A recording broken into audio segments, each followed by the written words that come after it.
Adonai, le roi de gloire, devant ton trône, Abba, je prie et consacre ce programme. Père éternel, que pendant ces 30 jours de bénédiction d'alliance, que personne ne tombe malade. Pourvois, Seigneur éternel, Dieu de gloire, à ce que nous allons prendre comme fruits, comme légumes, comme eau, pourvoir au transport. Dans le nom de Jésus-Christ, je prie, éternel Dieu de gloire, que tu exauces toutes les prières qui te seront adressées dans ce temple. Je prie, Père éternel, que pendant ce programme, que tu guérisses le malade. Seigneur, que tu restaures les familles. Père éternel, que chacune de paroles de grâce qui sera prononcée du haut de cet autel par tous tes serviteurs qui vont y défiler. Seigneur éternel, que cela bénisse l'Église. Je prie au Dieu de gloire que ce Beraka soit une réussite. Que ta gloire nous accompagne, que ta puissance soit manifeste, que l'esprit évangélique soit répandu au sein de l'Église. Nous prions, éternel Dieu de gloire, que tu nous aides et nous assistes par ta grâce, Seigneur, afin que le deuxième trimestre de l'année, que nous puissions démarrer avec le deuxième culte. Je prie au nom de Jésus-Christ, manifeste ta puissance. Bénis cet enseignement, capacite-moi pour ta gloire. Bénis les internautes et que la gloire de Christ se manifeste dans nos vies cette année. Au nom de Jésus, nous avons ainsi prié avec des multiples actions de grâce. Amen. Acclame le Seigneur. Alléluia. Que Dieu nous bénisse abondamment. Pouvons-nous nous saluer mutuellement en respectant le geste barrière. Alléluia.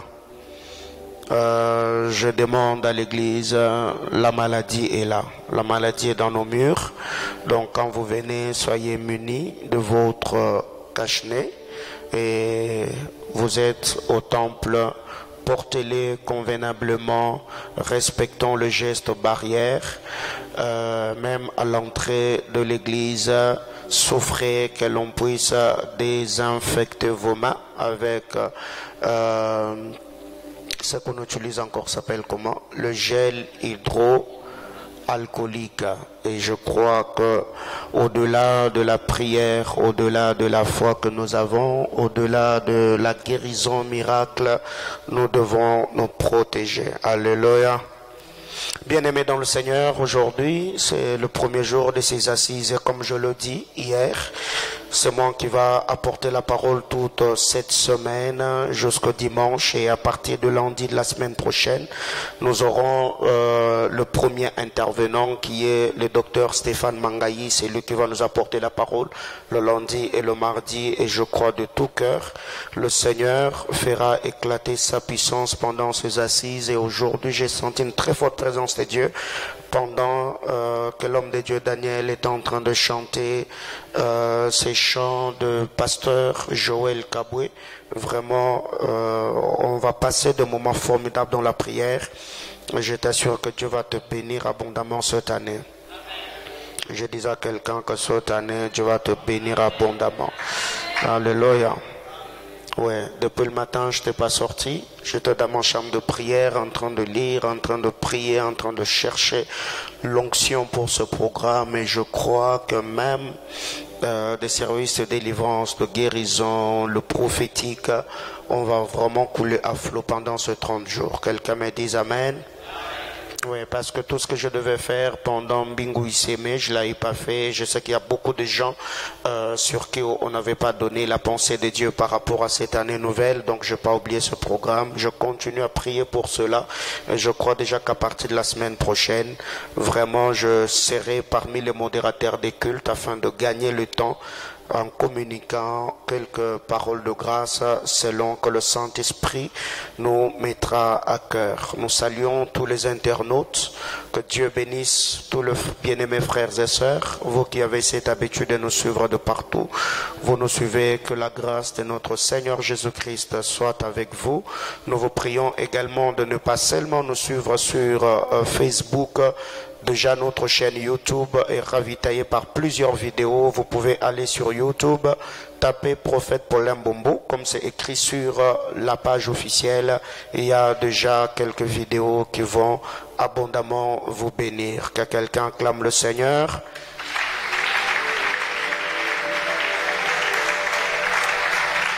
On va lire la parole de Dieu ce soir. Il y a 2 portions d'écriture que l'on va lire ensemble. Marc chapitre 8, du verset 34 au verset 37. Marc 8, 34 à 37. 1 Pierre chapitre 1er, le verset 18 et le verset 19. Marc 8, 34 à 37.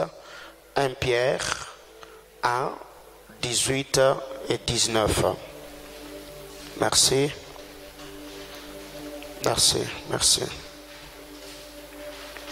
Marc chapitre 8, 34 à 37, vous y êtes. On peut lire ensemble 1, 2, 3, go. Puis ayant appelé la foule avec ses disciples, il leur dit: si quelqu'un veut venir après moi, qu'il renonce à lui-même, qu'il se charge de sa croix et qu'il me suive. Car celui qui voudra sauver sa vie la perdra, mais celui qui perdra sa vie à cause de moi et de la bonne nouvelle la sauvera. Et que sert-il à un homme de gagner tout le monde s'il perd son âme? Que donnerait un homme en échange de son âme? Parole du Seigneur. Je vous prie de vous rasseoir. On va lire 1 Pierre chapitre 1er, le verset 18 et le verset 19. 1 Pierre 1, 18 à 19. La Bible déclare: sachant que ce n'est pas par des choses périssables, par de l'argent ou de l'or, que vous avez été rachetés de la vaine manière de vivre que vous avez hérité de vos pères, mais par le sang précieux de Christ, comme d'un agneau sans tache et sans défaut. Donc sans défaut et sans tache. Qu'est-ce que parole de vie nous dit? Marc 8. Ensuite, Jésus appelle la foule avec ses disciples et leur dit: si quelqu'un veut venir avec moi, il ne doit plus penser à lui-même. Si quelqu'un veut venir avec moi, ou encore si quelqu'un veut me suivre, on doit briser l'égoïsme, on doit briser notre ego. Il ne doit plus penser à lui-même.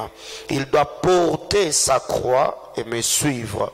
En effet, celui qui veut sauver sa vie la perdra. Mais celui qui perdra sa vie à cause de moi et de la bonne nouvelle, il la sauvera. Si une personne gagne toute la richesse du monde, mais s'il perd sa vie, à quoi cela lui sert-il? Qu'est-ce qu'on peut payer en échange de la vie? Bien-aimés dans le Seigneur, l'année passée, c'était la première édition de ce programme que le Seigneur nous a mis à cœur par sa grâce, Beraka. Le thème était comment servir efficacement dans une vision. Nous avons été bénis par le fils de la maison, nous avons été bénis par le ministère du prophète Nathan Kanou, le pasteur Victor Kakese ainsi que Daddy Bernard Fouamba, le docteur Stéphane Mangaï et moi-même. Et pour cette deuxième édition, le Seigneur, par son esprit, il nous a mis à cœur ce thème, le prix d'une âme. Aujourd'hui, je vais introduire et au courant de la semaine, on va approfondir ce que le Seigneur a déposé dans mon cœur. Et je crois que tous les orateurs que nous avons invités dans ces assises, nous bénirons selon la mesure de grâce que le Seigneur a déposée sur chacun d'entre eux. Amen. Si je peux définir le concept, le prix, Larousse ou le dictionnaire le définit comme l'estimation d'une chose. Le prix, c'est l'estimation d'une chose. C'est ce qu'elle se vend, c'est qu'on l'achète ou encore c'est qu'on la paye. Le prix, je disais, c'est l'estimation d'une chose, c'est qu'elle se vend, c'est qu'on l'achète ou encore ce qu'on la paye. Le prix, c'est la valeur financière donnée à un objet exprimé en unité monétaire d'un pays.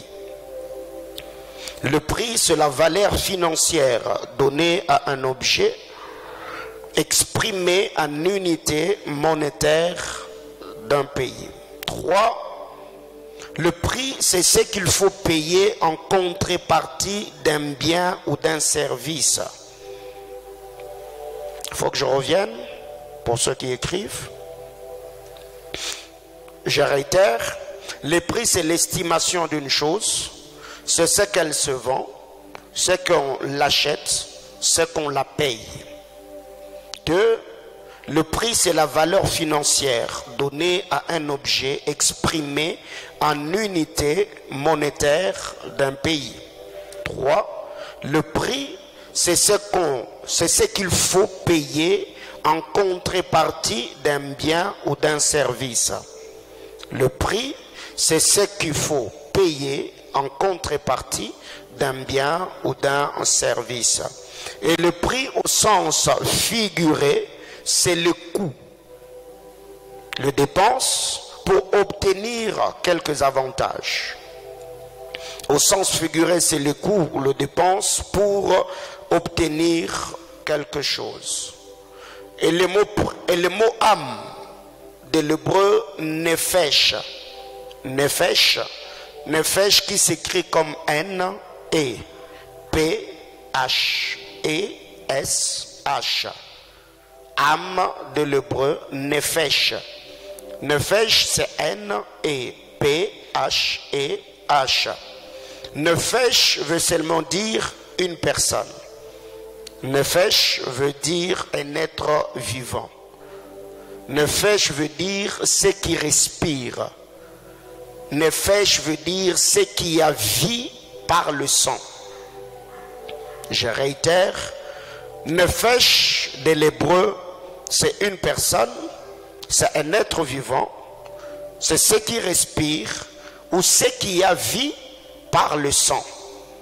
Autrement dit, Nefesh, c'est l'homme lui-même, l'être vivant, Nefesh. Et ce mot en grec, âme, est traduit par spouché, spouché. Spouché qui s'écrit comme S-P-U-C-H-E.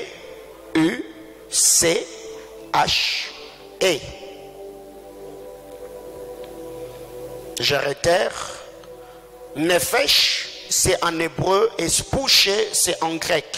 Spouché qui s'écrit comme S-P-U-C-H-E.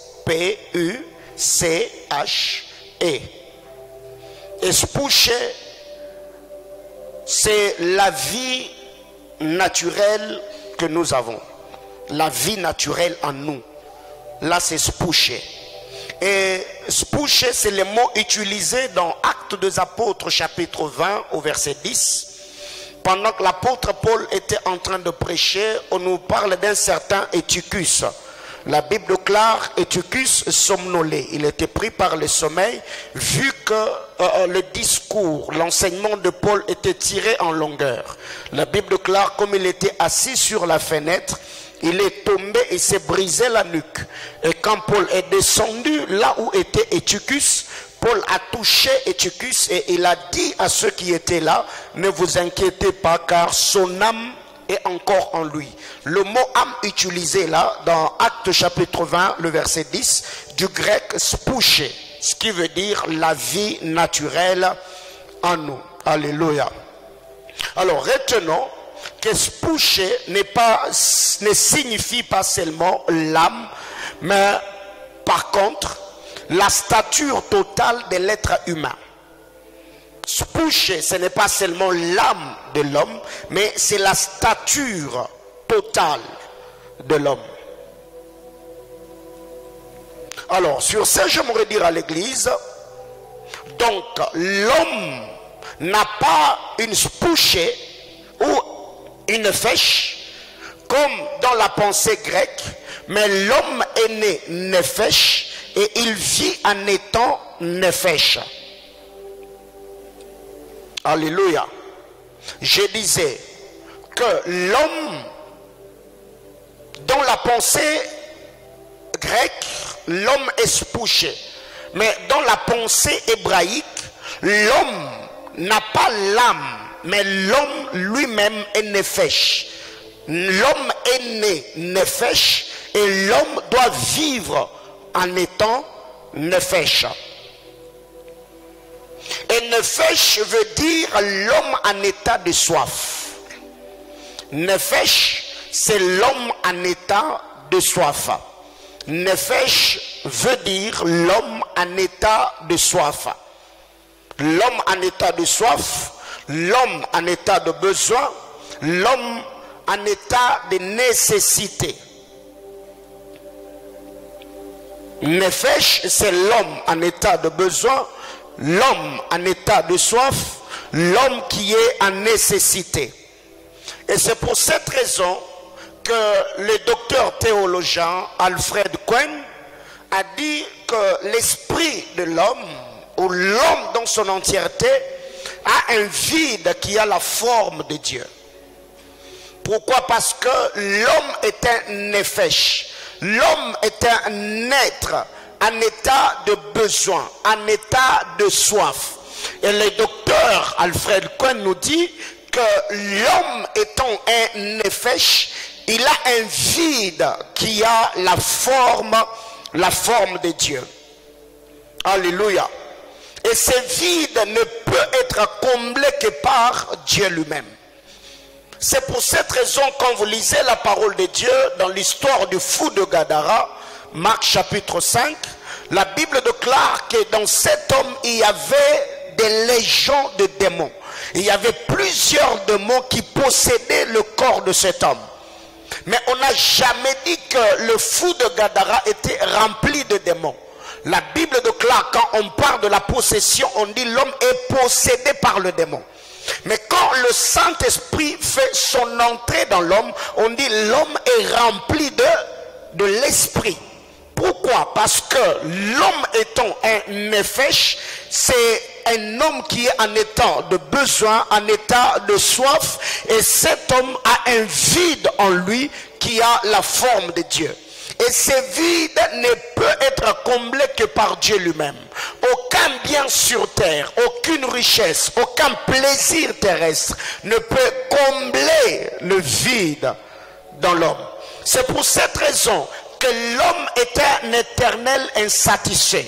Et je crois même pour ceux qui ont déjà commencé à travailler, hier quelqu'un se disait, si après mes études j'ai un salaire de 500 $, je m'organiserai.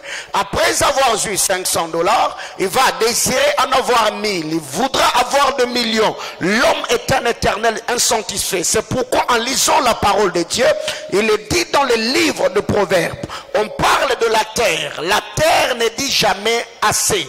Malgré tant de milliers et de milliers de morts, la terre n'a jamais dit assez. C'est de cette manière-là que pour que l'homme soit comblé, il faut que cet homme reçoive Jésus-Christ comme Seigneur et Sauveur de sa vie, car c'est lui qui peut combler le vide qui a la forme de Dieu dans l'homme. Que quelqu'un me dise Amen. Alors retenons, l'homme étant un nefesh, Dieu l'a créé ainsi, afin que tous les jours que l'homme ait toujours besoin de Dieu. Dieu a créé l'homme comme un nefesh, afin que cet homme, tous les jours de sa vie, qu'il ait toujours besoin de Dieu. Car la présence de Dieu est le plus grand besoin de l'homme. La présence de Dieu est le plus grand besoin de l'homme. Alléluia. Bien-aimés dans le Seigneur, même quand vous posez des questions à ceux qui sont dans des loges occultes, l'homme a toujours besoin d'être en contact avec un esprit supérieur. Autrement dit, une divinité. Mais c'est pour cette raison que comme cet homme n'est pas illuminé par l'Esprit de Dieu, par la parole de Dieu, cet homme, au lieu de se tourner vers le Créateur, l'homme se tourne vers autre chose. La magie, l'occultisme, la sorcellerie. Qu'est-ce qui pousse cet homme d'aller vers ces choses? C'est le vide qui est en lui. Mais le jour que le Seigneur par sa grâce fait son entrée dans le cœur de l'homme, vous allez vous rendre compte que ce dernier sera comblé par la grâce et la bénédiction du Dieu d'Abraham. Que quelqu'un me dise Amen. Bien-aimés dans le Seigneur, retenons que la valeur de l'homme n'est pas dans ce qu'il possède. La valeur de l'homme est dans ce qu'il est. La valeur de l'homme n'est pas dans ce qu'il a, mais la valeur de l'homme est dans ce qu'il est. Bien-aimé dans le Seigneur, ce qui fait de toi homme, ce n'est pas ce que tu as. Ce qui fait de toi homme, c'est ce que tu es. Quelqu'un comprend de quoi je parle?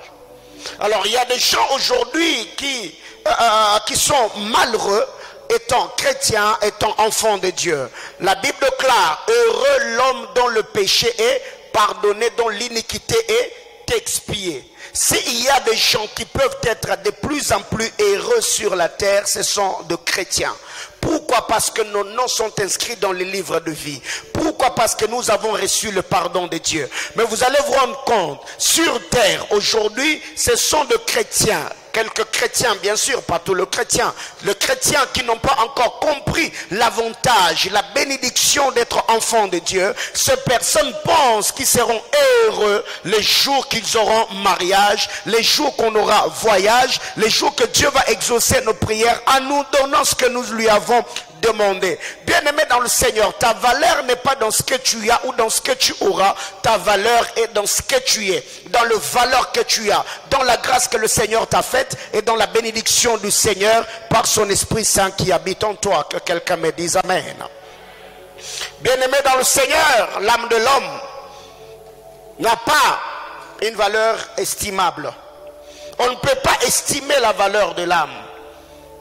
C'est pour cette raison, quand vous lisez la parole de Dieu, vous allez vous rendre compte que les deux textes que nous avons lus, le texte de Marc et le texte de Pierre, l'Écriture essaye de nous faire voir la valeur que l'âme de l'homme a devant le trône de Dieu.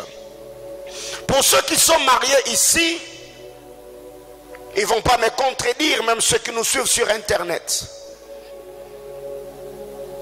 La femme qui est dans ta maison ne vaut pas la dot que tu as donnée.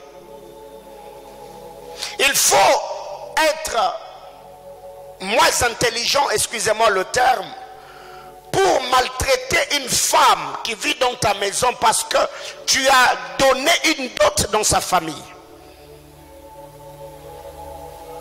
Pour ceux qui sont mariés, même si tu as dépensé plus de 10 000, 20 000, voire même 1 million de dollars pour avoir cette femme-là dans ta maison, la femme ne vaut pas le prix de la dot. C'est un cadeau, c'est un don qu'on nous a fait. Parce que si les parents doivent comptabiliser tout ce qu'ils ont dépensé en termes d'argent, énergie, éducation, valeur qu'on a communiquée à cette femme, ça ne va pas arriver à la somme que tu as dépensée. Bien-aimé dans le Seigneur, c'est pour cette raison qu'en lisant la parole de Dieu, dans Marc chapitre 8 que nous avons lu, la Bible déclare que servirait-il à un homme s'il gagnait toute leur richesse en perdant son âme? Autrement dit, la valeur de l'âme n'est pas égale aux richesses universelles. L'âme n'a pas la valeur de richesse. L'âme n'a pas la valeur de la prospérité. L'âme de l'homme n'a pas la valeur de tout ce que nous pouvons posséder. Non. Bien-aimé dans le Seigneur, Ici, la pensée de Marc, Dieu veut seulement nous faire voir que l'homme, tu peux posséder tout le bien, tout le trésor du monde, mais perdre son éternité, ça c'est une gâchis. Qu'est-ce que nous devons comprendre? C'est que Dieu, dans sa manière de faire, Dieu a besoin de bénir, de visiter, de combler, de consoler chacun d'entre nous. Mais nous devons comprendre que ces choses, nous pouvons les avoir ou les obtenir qu'en ayant une intimité parfaite avec le Seigneur. Et par-dessus tout, il y a une question qui est posée dans Marc chapitre 8. Qu'est-ce qui est dit dans Marc chapitre 8? La Bible déclare: qu'est-ce qu'on peut payer en échange de la vie? Qu'est-ce qu'on peut payer en échange de la vie? S'il y avait quelque chose, un prix, qu'on pouvait estimer en unité monétaire pour racheter sa vie, je crois peut-être que le Seigneur allait nous présenter cela. Mais la question est restée pendante parce qu'il n'y a rien que l'on puisse dépenser en unité de monnaie pour que nous puissions racheter notre âme. Et cela que l'apôtre Pierre vient compléter la pensée de Marc chapitre 8. Pierre nous dit: nous n'avons pas été rachetés au prix de l'or ou de l'argent, ce qu'il appelle des choses périssables. Ce sont des choses qui se détruisent, ce sont des choses qui se détériorent, ce sont des choses qui peuvent se perdre. Et ici j'aimerais dire que l'âme de l'homme n'a pas la valeur des billets de banque. Non. L'âme de l'homme n'a pas la valeur de matières premières, mais encore précieuses. Non. L'âme de l'homme n'a pas la valeur des biens terrestres. C'est ce que l'apôtre Pierre nous dit. Vous n'avez pas été rachetés au prix d'argent, au prix de l'or, moins encore au prix des choses périssables, ce qui veut dire des choses terrestres. Or, on reconnaît la valeur d'une chose qu'à partir du prix dont la chose est vendue. Si déjà l'or, l'argent et les choses périssables ne valent pas le prix de l'âme de l'homme, c'est que sur terre, rien ne peut racheter l'homme, si ce n'est ce que Christ a fait sur le bois de la croix. Autrement dit, la vie de l'homme sur terre n'a pas une valeur inestimable, mais la vie, le rachat de l'homme, vaut Dieu. C'est pour cette raison que Pierre renchérit au verset 19 en disant: nous n'avons pas été rachetés au prix de l'or, de l'argent, des choses périssables, mais il nous montre le prix qui avait été payé pour que nous soyons rachetés. Il parle du sang de Christ Jésus. Bien-aimé dans le Seigneur, le salut de ton âme a coûté la vie d'un saint. Le salut de ton âme a coûté la vie d'un roi. Le salut de ton âme a coûté la vie d'un innocent. Le salut de ton âme a coûté la vie d'un Dieu. Le Seigneur a payé le prix sur le bois de la croix. Nous connaissons très bien l'histoire. Par moments, quand je lis cette scène, commençant par Gethsemane, et la Bible déclare, il était là. Il a fallu même qu'un ange de Dieu vienne le consoler, parce que dans son humanité, agonisant, le Christ était en train de prier au point où que les sueurs étaient devenues des crumeaux de sang, parce qu'il était en train de voir cette coupe qu'il devait boire sur le bois de la croix, au point où il s'est écrit en disant: Eli, Eli, lema sabachthani. Pourquoi? Parce que c'était tellement fort. Et par-dessus, tu l'as dit, mon Père, que ta volonté se fasse. Bien-aimés dans le Seigneur, vous devez savoir que nous n'avons pas été rachetés à ces choses. Le Seigneur nous a rachetés de la vaine manière qu'on a hérité de nos parents. La désobéissance, la rébellion et tout ce qui va avec. Donc aujourd'hui, nous devons savoir que notre manière de vivre, soit tu es en train de célébrer ou reconnaître l'œuvre que Christ a accomplie sur le bois de la croix, soit tu es en train de vouler la grâce de Dieu aux pieds. Regardez comment nous nous comportons aujourd'hui. Nous l'avons dit hier, même ceux qui vont dans les églises, même ceux qui prient, même ceux qui ont des visions et ceux qui parlent en d'autres langues. Bien-aimés dans le Seigneur, la confusion s'est imposée. On ne sait plus différencier notre gauche et notre droite. Et c'est pour cette raison que le prophète Élie, quand il s'est tenu à la montagne de Carmel, il a posé la question aux Israélites: jusqu'à quand clocherez-vous de côté? Et surtout en ces temps comme celui-ci, on ne peut pas être des clochards. On doit comprendre que le temps n'est plus à tâtonner. En lisant la parole de Dieu dans Ephésiens chapitre 5, le verset 16, la Bible déclare: rachetez le temps car les jours sont mauvais. Si Paul en son temps pouvait demander à ses contemporains de racheter le temps parce que les jours étaient mauvais, à combien plus forte raison nous qui vivons dans ce siècle? Je dirais que Jésus ne revient pas bientôt, mais Jésus reviendra brusquement. Alléluia. Bien-aimés dans le Seigneur, tous les signes. Aujourd'hui, lisez la parole de Dieu, lisez Daniel, lisez Apocalypse, lisez Ézéchiel, vous allez vous rendre compte que tous les signes annoncés par nos pères, les prophètes, ont eu son accomplissement. Bien-aimés dans le Seigneur, n'avez-vous pas vu ces monuments qu'on a érigés?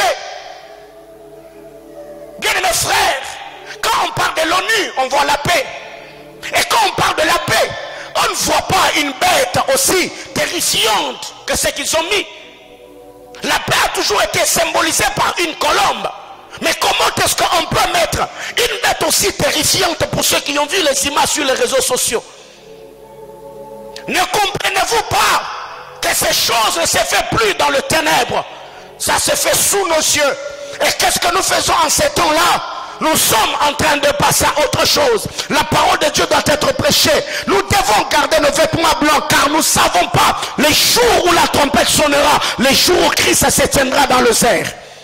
Et un homme avisé n'est pas seulement de celui qui est en train de travailler pour gagner sa vie sur la terre des hommes, mais aussi celui qui est en train de veiller sur son âme, afin que ces jours-là, quand la trompette sonnera, que nous ne puissions pas rater cet événement tant attendu, cet événement tant annoncé par le Père, le prophète et les apôtres de Christ.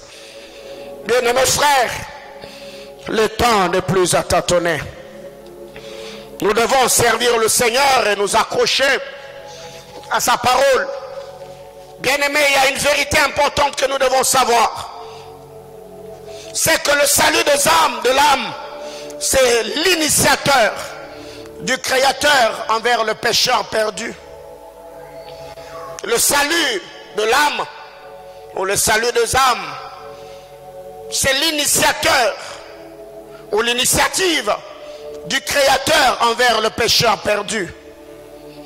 Luc chapitre 15, du verset 8 au verset 10.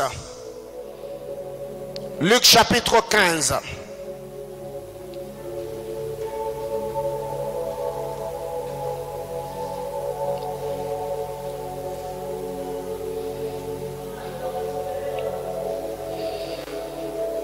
La Bible déclare: ou quelle femme, si elle a perdu 10 drachmes, et qu'elle en perde, si elle a 10 drachmes, et qu'elle en perde une, n'allume la lampe, ne balaye la maison, et ne cherche avec soin jusqu'à ce qu'elle la retrouve. Lorsqu'elle l'a retrouvée, elle appelle ses amis et ses voisins et dit: réjouissez-vous avec moi, car j'ai retrouvé la drachme que j'avais perdue. De même, je vous l'ai dit, il y a de la joie devant les anges de Dieu pour un seul pécheur, pas 1000 pécheurs, pas 2000, pas 10 000, pour un seul pécheur. Il suffit qu'un seul pécheur se répande pour qu'il y ait de la joie devant les anges de Dieu.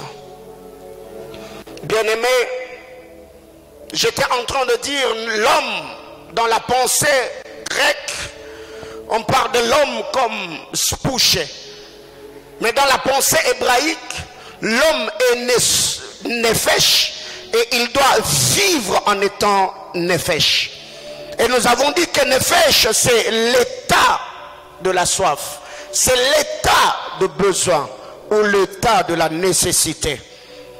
Et c'est pour cette raison que nous venons de le dire tantôt, que le docteur Alfred Cohen a renchéri en disant que l'homme a un vide qui a la forme de Dieu.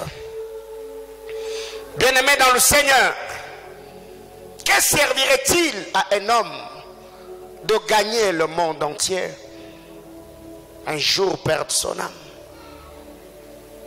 Il y a beaucoup de stars américaines, beaucoup de commentaires que j'ai suivis. Bien-aimés dans le Seigneur, je ne sais pas si beaucoup d'entre vous, vous avez entendu l'histoire de Marilyn Monroe. Il y a beaucoup de gens comme ça, beaucoup de célébrités qui ont eu l'opportunité de voir des hommes de Dieu leur apporter la parole. Ils ont saboté cela. Bien-aimés dans le Seigneur, combien aujourd'hui de milliardaires meurent de cancer dans le monde? Combien de hommes riches partent sans l'or, sans l'argent, malgré leurs millions et leurs milliards?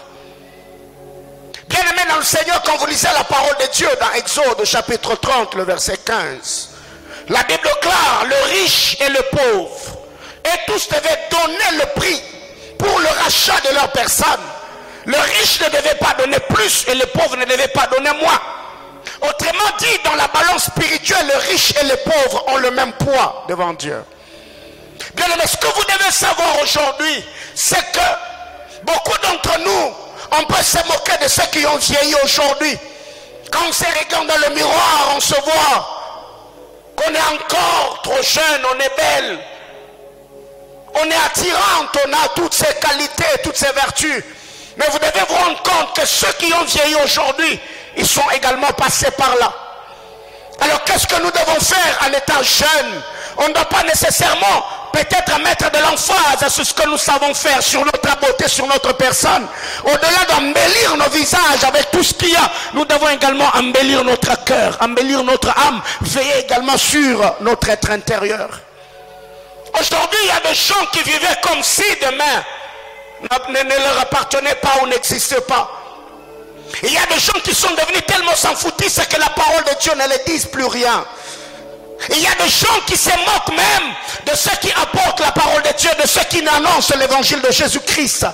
Bien-aimés dans le Seigneur, tout ce que nous faisons sur la terre des âmes, nous devons nous inculquer en disant que chaque chose a son temps. De la même manière qu'ils ont vieilli, de la même manière nous vieillirons aussi. Et la mort d'aujourd'hui ne cible plus les yeux. Allez sur les réseaux sociaux, vous allez vous rendre compte, de plus en plus c'est les jeunes qui meurent, de plus en plus c'est les gens qui partent, et par moments ça fait peur, ça fait flipper de voir le nombre de rips qu'il y a sur les réseaux sociaux, le nombre de cœurs brisés, le nombre de larmes que les gens versent dans le monde. Mais nous devons nous rendre compte que si le Seigneur jusque-là, il nous prête encore vie et nous donne la force d'entendre ces choses, c'est pour que nous puissions nous préparer pour le rencontrer le jour qu'il reviendra dans les airs. Bien-aimé frère, tu te rendras compte que jusque-là, il y a quelqu'un qui était plus proche de toi qui est décédé, ou quelqu'un qui avait un membre de sa famille plus proche qui est parti. Et chose étonnante aujourd'hui, autrefois quand on allait dans des maisons de deuil, c'était un lieu de réflexion. On réfléchissait. Même le cantique que l'on chantait et cela nous ramenait à la raison. Mais aujourd'hui, allez dans des deuils, vous allez vous rendre compte. C'est le lieu de rencontre, c'est le lieu de drague, c'est le lieu où X et Y va venir exposer, je ne sais pas, ses formes, sa richesse et tout ce qui va avec. Aujourd'hui, allez aux obsèques, vous allez vous rendre compte. Quelles sont les insanités que nous n'entendons pas? Quel type d'accoutrement? C'est comme si l'homme moderne est devenu de plus sensible.